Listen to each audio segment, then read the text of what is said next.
president heads out to sell his trillion-dollar health care overhaul, which is already the law of the land.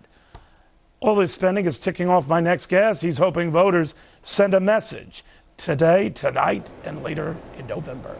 Senator Todd Coburn of Oklahoma. Senator, good to have you. Good to be with you, Neil. This does seem to be a weird day with so many weird things happening. Liberals getting nasty with Nancy Pelosi, still spending, but apparently to some folks' views, not enough. What is going on? Well, I think what you see them is thrashing around trying to get traction. This is anything but a jobs bill. This is a tax bill that's significant in terms of, I've got something coming in the back of my ear here, Neil. Well, I apologize for that. It's Nancy Pelosi, I think. It anyway, is. We'll dive that down. Guys, just cue her off, I think, on the best of conditions that can be taxing. But, Senator, do you get a sense right now that Republicans are looking at all of this spending and sensing an opportunity here because you assume the public feels the same way? Are you at all afraid that the public also remembers when you guys had the reins that we're doing almost the same thing? Well, there's a big difference in what the spending increases that we saw in 96 to 2000 when I was in Congress, 95 to 2000 when I was in Congress, and what we've seen in the last five or 6 years. That was chicken feed. Matter of fact, the last time we actually cut discretionary spending was 1996.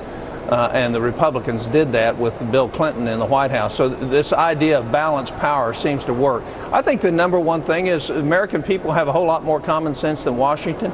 They understand we're on an unsustainable course, that we can't keep doing what we're doing. And with this bill, which is going to be about $120 billion, of which it's going to add $78 billion borrowed, and we're going to raise taxes for about $50 billion on the American public. And we're going to spend money. We're giving doctors a raise. We're extending unemployment benefits, and we're extending a lot of tax extenders. But yet we're not cutting spending anywhere. Not one place is there any place where federal government has to take a haircut. And that's what's wrong, and that's what Americans don't like. Just to understand, sir, you would be for some of these things, maybe in some of the tax extenders and the like, as long as they were paid for in advance, but they're not. And the timing on this big primary day when close to a dozen states have key races going on, what do you think the fallout will be at the polls? What do I think the fallout? I think the fallout's going to be intense and amazingly shocking tonight in terms of who does win and who doesn't. I think number two is November's not going to be any different. We're going to see the biggest turnout we've ever seen in an off-year election. The American people are fed up. They've had it. They know that we won't do the right things by them and their kids, and they're wanting change, and they should get change. All right. We shall watch it very closely. Senator, good seeing you again. Sorry for those audio issues. Good seeing you. No problem. All right, now to Arkansas, where two-term Democratic Senator Blanche Lincoln could be the next veteran, or the next one, the latest one, to fall. She's got the backing of the President of the United States, but her opponent's got the union support and the big campaign